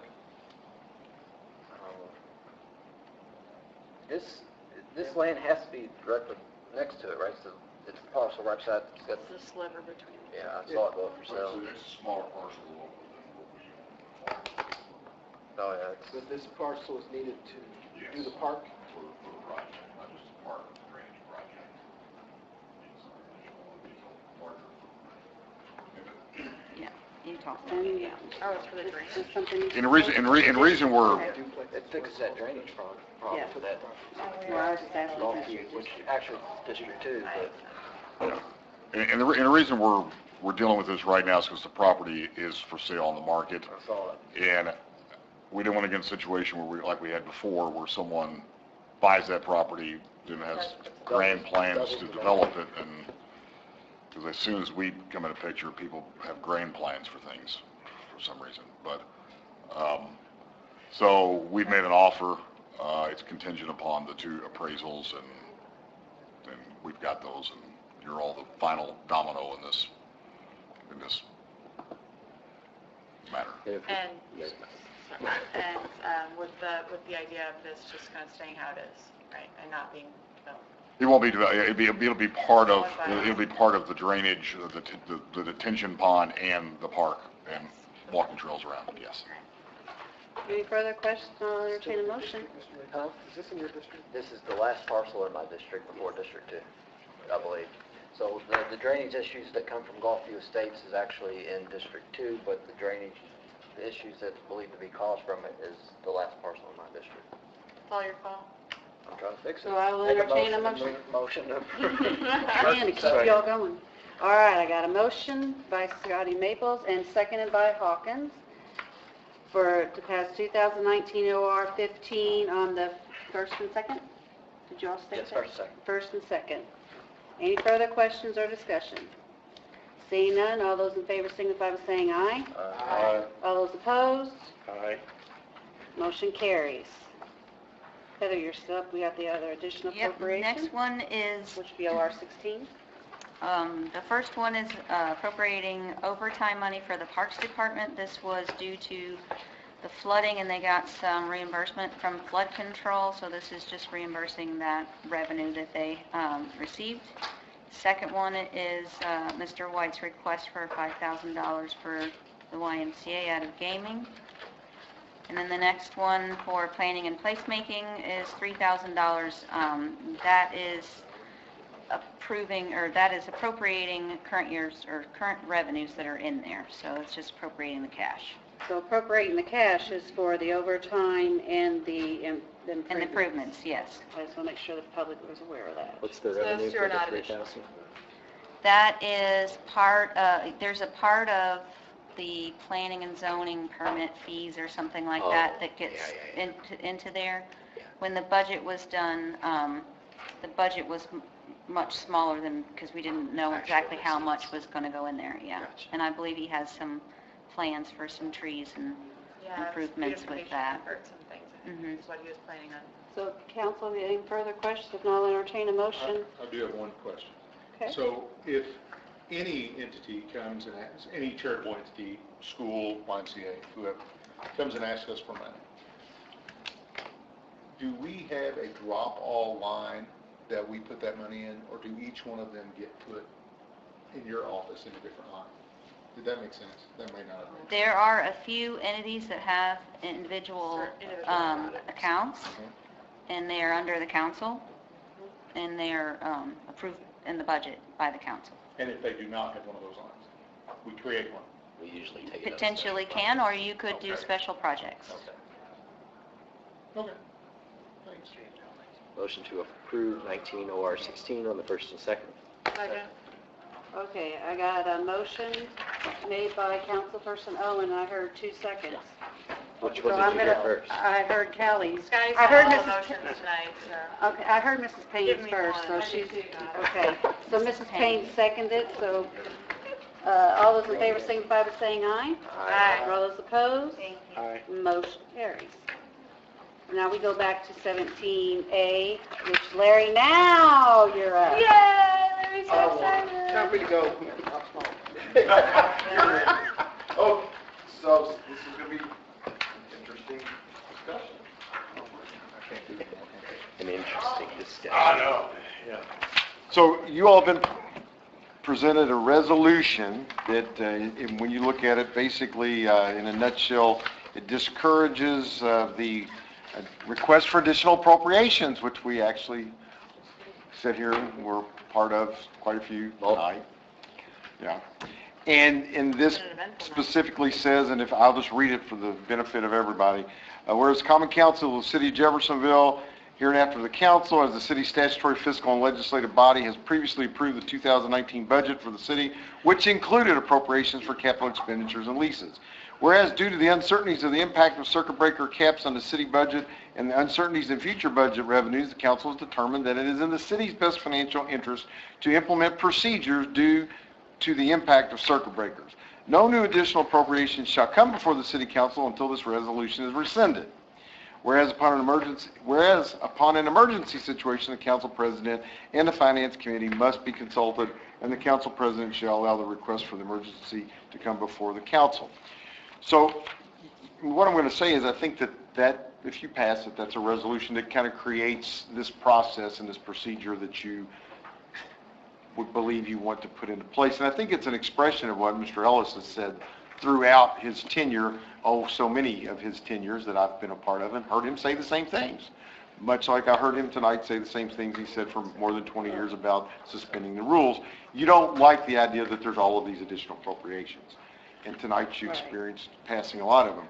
What I would like to point out is I think that, that's something that can be passed, and certainly I can argue that that resolution should be enforced, and that the government, that government over there and that government over there should have to follow the procedure. However, there is the opportunity for that government over there to indicate that they believe 36478, which is the statutory provision that allows for additional appropriations, certainly supersedes your resolution. This is just basically send a message and give her something to back, because they come to her for everything, and she's not the decision maker. She just has to take it all. And it's basically to send the message for the department heads to use their budget wisely, because the general fund is absorbing the tax, the circuit breakers, that 800,000. So what this is doing is all of the things that we have talked about will not be allowed under this resolution. Right. Essentially creates a procedure. It's presumptively, the presumption is you can't have additional appropriations. So that's the message. Unless they go through the finance. Unless they go through the finance. Which is how we did it in my first term. The department heads couldn't bring an additional request to the council. They had to go to the finance committee. And the 4 people on the finance committee had to approve it before it could come to the rest of us. Right. And it certainly doesn't reduce the number of requests. It just reduces the number of requests that come to a public meeting. So then in 2016, when we all came together as a new group, we kind of ended that practice and said if a department head needs something bad enough that they want to come to a public meeting, then they should be able to do that. And they should be able to do that because they should ask in public for additional dollars if they think they need it that bad. But then also, each one of us as elected council members should have a say in if that's approved or not. It's up to us to approve these additional appropriations, not a committee of 4. They can be held behind a closed door without... Right. No, they're public meetings. It's a public meeting because it would be a... Don't put that out there. It's a committee. It's a public hearing that all council can go to because it's advertised. Well, now wait a minute. I don't want to say... Pump the brakes. Well, I don't want to... It's I'm thinking we're having closed When I hear door meetings. committee, I don't hear quorum. It's a public meeting. Okay. It's open, subject to the open door law. Right. But it's at 10 a.m. in the middle of the work week. You're not going to be able to go. You're not going to be able to go. I can't go in most cases. So essentially, it circumvents those of Or us it who can be can't moved. attend. So, I mean, I think I understand and I can appreciate where this is coming from, and I think that it is important that we signal the message that there are a lot of numbers that are up in the air. I think that is something that the city council, the burden that is placed on us in every single additional appropriation that we approve. There are always, things that might come up in the year. There are always balancing priorities. I personally feel like this is unnecessary, and that I think as a council, we understand what the potential impact of the circuit breaker might be, and so as these additional appropriations come up, if we feel that it's not the responsible and fiscal thing to do, then we can shoot those down in a public meeting. I feel like this is an unnecessary hold. I'd add that this council in general is very eclectic in nature to, this is a part-time job, being that if we're talking about vehicles, I somewhat have a knowledge of what they cost new and whether I think it's a good idea or not, or if we're getting ripped off, whereas I don't know if you do.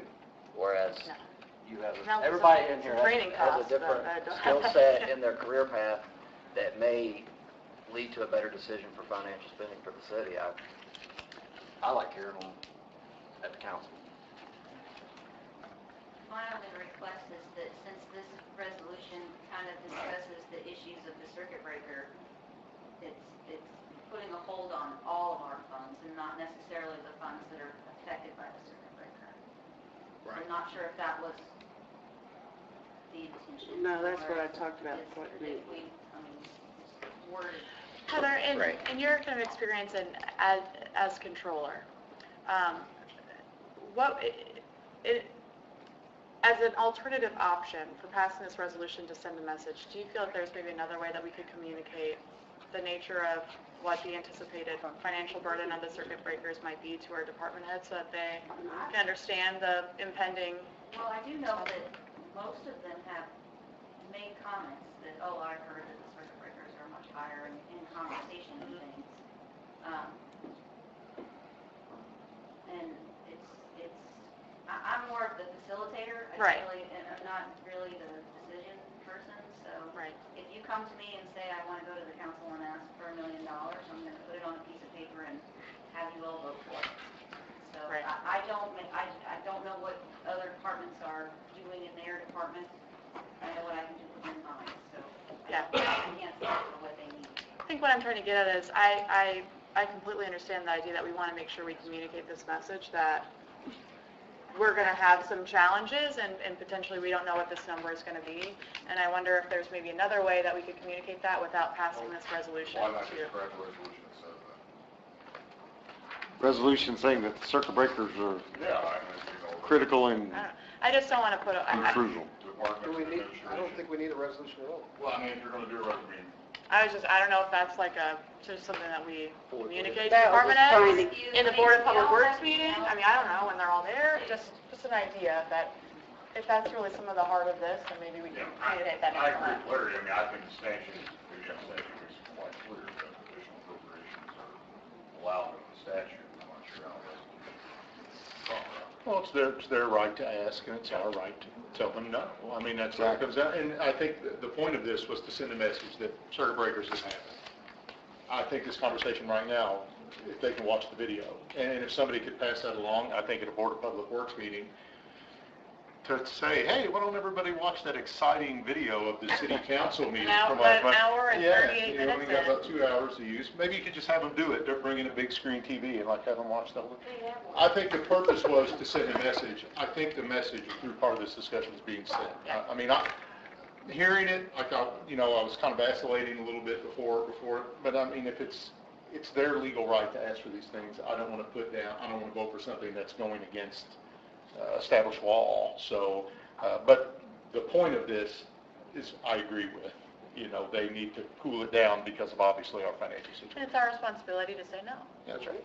Well, in trying to be a good steward of the tax dollars from the citizens of Jeffersonville, I have constantly tried to encourage the department heads to live within their budgets And if they got into a position of where there was an emergency and they needed money to then come back to us for additional appropriations. But being one that also sits on a city board, I have seen some of the discussions on that board said, oh, we've got some money over here in this surplus, let's just go to the council and get it. And that seems to be a way that has caused itself to rear its ugly, and I call it an ugly head time after time, and that's why many times I'm the lone man out when I vote against additional appropriations. I don't feel bad about that. I feel that I'm doing what I was elected to do, and I will continue to do that and continue to vote in what I think is best interest of the citizens of Jeffersonville.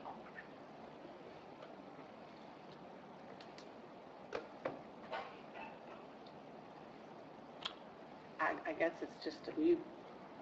I think we made our, I think the point has been made clear. the point Yes. has been made, and we'll see how things go. So go back to Nancy Reagan, you just say no. Just say no. Just say no. Thank you. Motion to table resolution. No. Well, we don't do it, so nobody's going to. No, it just dies for lack of a second. He wants to make a motion. You can make a motion. Allow him to make a motion. I'll make a motion. He just did. No action. I didn't think he was finished. No action.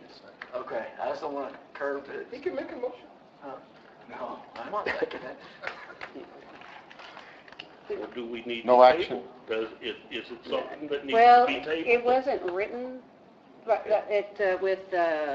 so, Do I we just want to put revisit no it? action taken, because I had to make it into I mean, public. so table would mean that it would just continue to not Exactly. have Yeah. action at the If We we could- sign we a could- number, it doesn't matter. right, you can say no action, so it fails with no actions. If something needs to Fails come for lack of a before us at a later time, like he said, words and resolution, we can do that. Perfect.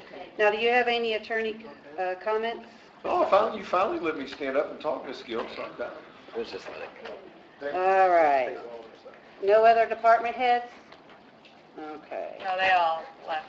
I think there was a public comment. There is, yes, as a matter of fact, Sorry, Yes, it is sir. taken for, oh, I'm so sorry. I kept looking at someone, wonder what he's here for. Please come forward. It is now your time. You got Michael Chester at 100 Spring Street. You're here to discuss something about Thunder? Yes, good evening. Thank you very much for allowing me the opportunity. It's always great to see how this process works with various different city governmental agencies. But again, Michael Chesser, I live at 100 Spring Street. My comments about Thunder are a couple variations. Number one, I think it's important to recognize the city's efforts in the various departments and their preparation as well as the cleanup and returning the city back to normal. It's amazing. I'm a 20-year event professional, and it's never an easy task to do something of this magnitude. And the way they do it, and coming back into the park on Sunday morning, walking my dog at Big Four Park, it looked like there was never an event there. So my comments are specifically directed to the city, and I hope that they're passed on to the various departments that were involved. But the purpose for me being here tonight is, and let me preface what I'm about to say by saying, number one, I believe it's important for everyone to have freedom of speech. I think it's very important that they have a right to worship. And number three, I think it's important that those entities have the ability to assemble peaceably as designed by our First Amendment of the Constitution. So with that out of the way, what actually brings me here today is that there was a group that assembled on Saturday during Thunder on the northeast corner of Spring and Riverside Drive. This was kind of a pop-up, what I call street ministries group. They were there with large signs, amplification system. Unfortunately, their comments got a little inappropriate for some of the youth that were in the area, even made me feel uncomfortable. So various expressions, terminology, even extreme bias. And I'm going to apologize to everyone in the room for the next comment, but this is a direct quote that was used, and the implication of our religious uncleanliness was that to a woman's sanitary napkin. And that's where I kind of draw the line, and that's where I walked away from the event. And this was over a loud public address system there on the street corner. I know that a number of my neighbors contacted everyone from the mayor's office to, and some of you may have even received a phone call in regards to this matter. And I know that there were numerous calls and registrations via email and Facebook posts to the Jeffersonville Police Department. And there's no real regulation to stop this from taking place. And as I started looking at this, I'm not coming here today to restrict it, to censor it, to even deny it. But I guess what I'm looking for is that you look at eliminating the use of the public address system, the amplified technology to blast that out. Because it became a point where I didn't have the choice to walk away. And I'll be very honest, I walked to my house, which is around the corner at there at 100, went upstairs, turned on the television, and unfortunately, I could hear them better than I could my television set that was 8 feet away from me. So I didn't have the ability to walk away and to leave that message. So all I'm asking is that you look into the future, because I would hate to see this type of amplified message ruin other great events that our city hosts. I mean, we had not only our residents down there, but we had guests from outside the community. And it was a little bit of a shiner, so to speak, if you're familiar with the Black Eye. And I hate to see that happen. And I really hate, I'm glad my 11-year-old daughter was not there, because as a parent, I'm not sure what action I might have taken, hearing some of the comments that they were making. So if you would, and I apologize, I don't know the process. I'm starting here because the complaints have already been registered with other entities, and I thought, if you're not aware of it, I think it's my responsibility to bring it to this council so that you are aware of it. And again, I really must reiterate, I'm not against street ministries at all. I've gotten some incredible messages from street ministries. It's the amplification process. If they were there talking like I'm talking to you right now without an amplification process, and I heard something that was inspiring, I'll come listen. But when I don't hear anything but negativity and disrespect being presented, that's not my religious upbringing. And I'd like to be able to walk away from it, allow them to continue what they're doing, because that's their right. But I also think it's my right to be able to walk away and not have to continue to listen to it. So, with that said, I feel a lot better. Thank you very much for the opportunity to present. Sir, I apologize, I missed your name in the very beginning. My name is Michael Chesser, Checker by Mike, and I'm at 100 Spring Street. Well, Michael, thank you for bringing this to our attention, but I think too that, I don't know if that, aren't they required to get permit if they're going to be gathering no matter what? Don't they have to go, they do not have to get a permit to, okay, gotcha. Even though they were in, okay, never mind. So you can regulate free speech so long as it's content neutral, and it's time, place, and manner restrictions.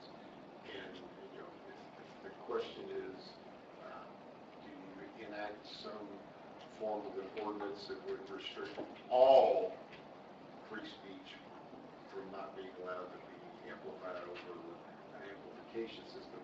Probably that would have a chance of surviving the ACLU's challenge to overbreadth and to come in to restriction on constitutional right. But you've got to be very narrow, and that's what you get to. Actually, it sounds like you have to be very broad, saying all Well, free speech. yes, it's tricky. And then you get to the river stage and a music fair and that's amplified. Sure. Yes. There becomes Somebody. this, So then all the question of, musicians. are you content, is it content neutral when you're allowed to have music on the river stage? Is that free speech? You know, but it's really, it's a, for lawyers, it's really an interesting question that you raise. There are people make careers talking about that. Exactly, and I don't have the education that either of you have in the field of law, but I mean, I've been referring to them as pop-up assemblies, and that while there is no regulations and they are in the public right of way, it was just that amplification. I don't want to tell someone that they can't censor what their message is. I don't want someone to feel like they don't have that right to peaceably assemble or even share their religious beliefs. But I'd just like to be able to, if it's not what my belief is or my value system is accustomed to be able to walk away and just say, you know, that's fine. It's, you know, I Well, the problem is that when you say that, it no longer becomes content. Yeah. Well, thank you. thank you all very much for the opportunity. And I know our Thank sound, you. our noise ordinance is also very weak, Because it's like, what else you know, do we do? or it's, That's a constitutional test. You got to measure it. The problem is, we don't measure. We don't have anything to measure it. Yeah. Because that's where I was thinking, and like, you know, when we talked about the rooster, right, where it's like, Oh, God, it's... you know, that was, Okay, Just can't bring up the rooster. let's It's move been on so tabled. we can end this meeting. We are going on to council comments. I'm not, it Council was the comments. discussion we had when that came up about noise pollution, what judicial process someone had. Kelly, I will gavel you. Council comments. Councilperson White. I want to go home. I'm being brief. Councilperson White. No comment. Councilperson Mrs. Payne. Happy holidays. Oh. Happy tax day. Yay, all of our money going to the government, but not really. Also happy Easter to everyone that celebrates. There's probably other Derby and all of that before next week. Basically all of the holidays worth celebrating, I guess, I don't know, are all in the next couple weeks. So enjoy the festivities in this time of year. Sounds like we have some nice weather coming up. It's been a pleasure serving with you all as Councilman Yon. I now look forward to entering my new chapter as Councilwoman Payne. So thank you. Thank you. Councilperson. Two things. Until I heard Mr. Chesser, which was a valid complaint, I was going to say that I heard nothing negative about Thunder this year. Being in the public safety arena, I would say I was talking to Captain Moreland. We had 0 arrests in the event area over Thunder, which I can remember when I worked Thunder 15 years ago, and that wasn't the case. It was, we were arresting a lot of people. So 0 arrests during Thunder, and only 1 vehicle was towed in its 30th year. Every year I've seen it progressively. What are we going to do next year? Have negative? Let's hope. We'll let people out of here that day. So thanks to the police, fire, all the public safety, as he stated, it looks like we didn't have a very large event in our city on the first business day back. Second, I'd like to set up that special meeting for the grant purposes, if anybody could, I don't know what anybody's schedule's like. Maybe it happen after 3. Next Monday, 22nd. Please make it. I was going to go 4. I don't know. I'm good on the 22nd, anytime after 3. 4 works. So, 4 works. looks like Larry, will you advertise for, okay, Larry is going to advertise for that. Earliest I can be here is 5:30, but 4 o'clock. I'm in training till 5 in downtown Louisville, so, but You good 4? if we have if everyone else can be there, that's fine. I think my position's clear. What, we we have to give 24-hour notice, or 48 hours before. So, which I'm going to pass that task on to the president's son, but maybe we'll just have him confirm to make sure we have a quorum for that. If not, then we can move it to, what time, what did you say? I think we have a confirmed quorum right here. Okay, Yeah, all right. Yeah, we got 5. Okay, good. If you will send me public notice tomorrow, I will post it. Is that all you had? That's all I had. Councilperson Hawkins. Happy Easter, great thunder, congratulations, and condolences. And well, next year, something that I hope the council gets to be more part of, and I hope the city gets behind, is I got the good fortune of participating last weekend in a fundraiser, Dogs Helping Heroes. It was totally awesome. Everybody brought their dogs. It raised money for to provide training for service dogs for veterans and with PTSD and other health and emotional issues. And there was a 5K run, or you could just bring your dog and you kind of walk around the park. It was absolutely awesome. Everybody had a great time. They raised a ton of money. It's through a lot of like the Southern Indiana leadership with the kids that raised all this. It was their second year. They more than doubled their first year. I hope we can just really make that like double and triple for next year. It'd be something for the great for the city to get behind. So if we're fortunate enough to be here, I guess, for those who wish to be next year, I hope we really get behind that. It was awesome. It was a big four. Probably 50 dogs or more and that many runners and walkers. It was an absolutely fantastic event. So be on the lookout for that. That's it. Councilperson Owen. I just wanted to bring to the public's attention kind of what we talked about a little bit in our special meeting before our regular meeting. We talked a lot about the impacts of property taxes and circuit breakers and tax caps and TIF districts and all these different things. But the main point that I wanted to hit home, for the city of Jeffersonville, a lot of folks saw tax bills came this week. You saw a lot of folks have expressed that they've seen an increase in their property taxes. You know, when we break down the numbers and look at the trends year over year, since 2014, you know, the property tax rate for the city of Jeffersonville has gone down every year, and you know, our rate, you know, continues to decline in the city of Jeffersonville, even though that's not necessarily the same trend for overall.